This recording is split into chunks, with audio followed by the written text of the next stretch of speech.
Good evening, all the aspirants present here. So the topic for today is GI. It is going to be a CBS session, and the speaker that we have here is Dr. Arun Sir.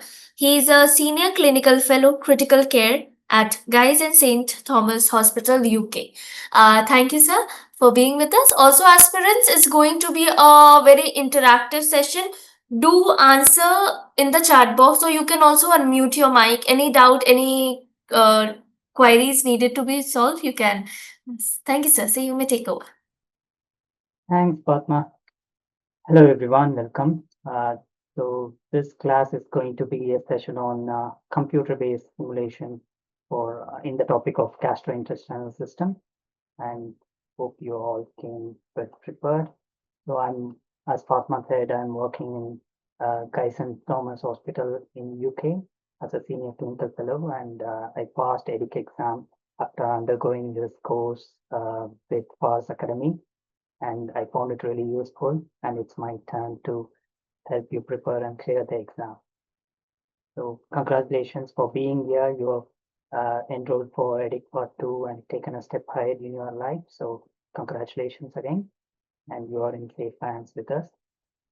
So this session we will focus on CBS. I hope you all have some basic idea about how the CBS exam is. It's basically like a quiz competition in the rapid fire round. So there will be like 10 minutes for you to answer 10 questions. It will be a bit long question with either biochemistry analysis or an image-based question or a graph analysis. Can be of anything from the critical care. So you need to be like thinking fast and answer like you do in a quiz competition. And yeah, this is a good platform for you to practice and speak up and get ready for the exam. So make use of it. I will try to edit your answers as not everyone is trained in UK or Europe standards. So I'll try to do that and modify your answers. So as Fatma said, let's try and keep it interactive. This is going to be a free for all session. So whoever thinks they got the right answer can unmute yourself and answer. I'm not going to go for round robin in this session. And yeah, if you can crack most of the answers, definitely you are passing the exam. I can guarantee you that.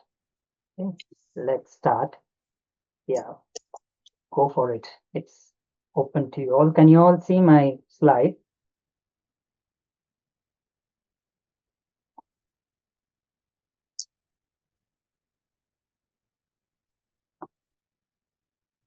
I hope you can all hear me and see my slide.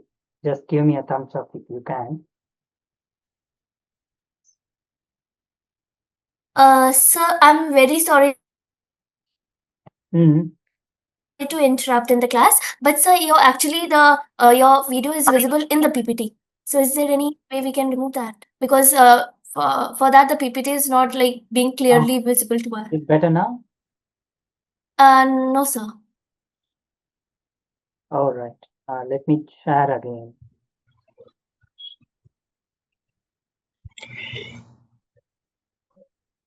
Mhm.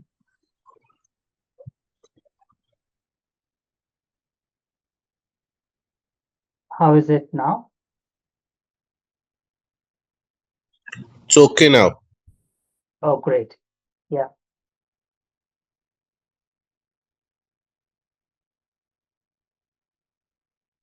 Yeah, go for it. It's open to the audience.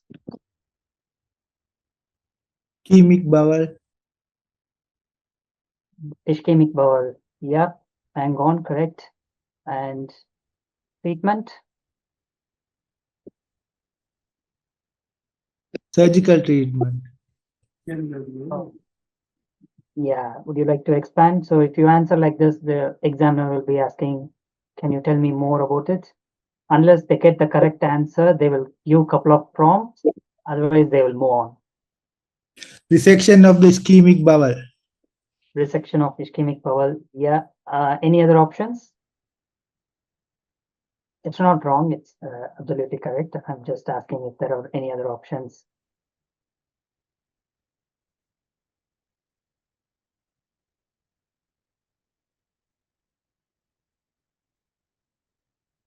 Can start with the supportive management, IV fluids and antibiotic and NG tube and start anticoagulant for the patient and observation.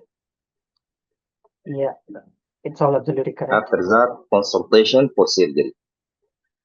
Yes. And can you explain the findings on the CT? How did you come to the conclusion that it's acute mesenteric ischemia or bowel ischemia? This ring-shaped opacities, black ring around the bowel. Bowel edema. Yeah.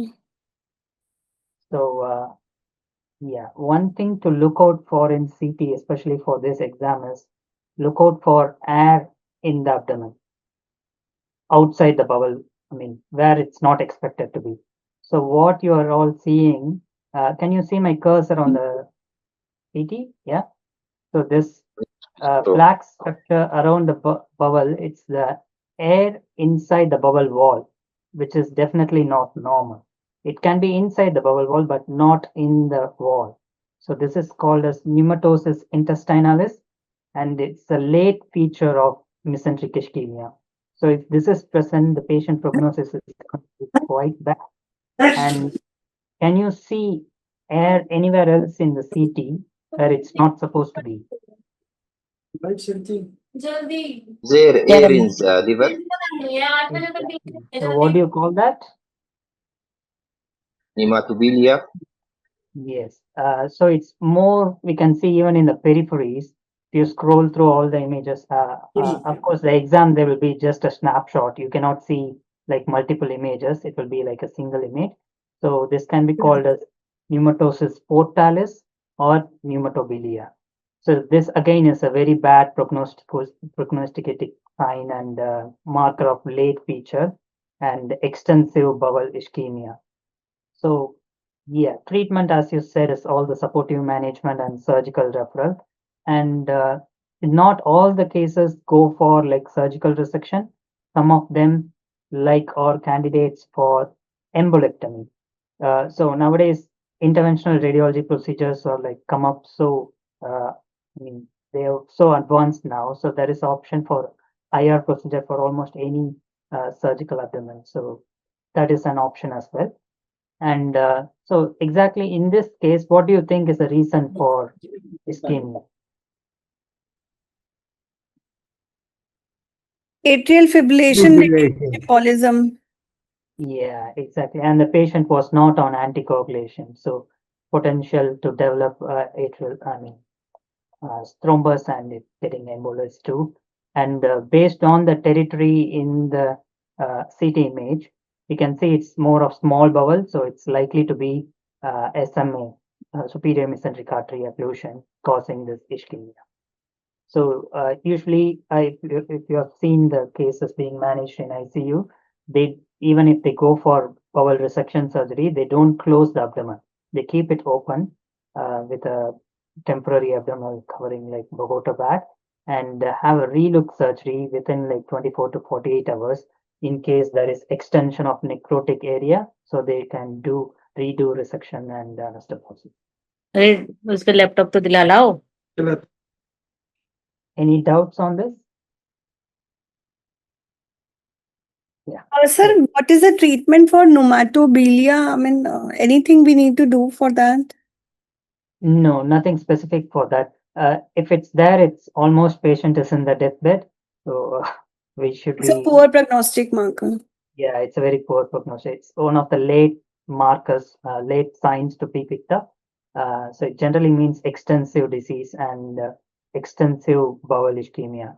So it's poor prognostic markers, and we should think about redirection of care and palliation and prepare the family for the death.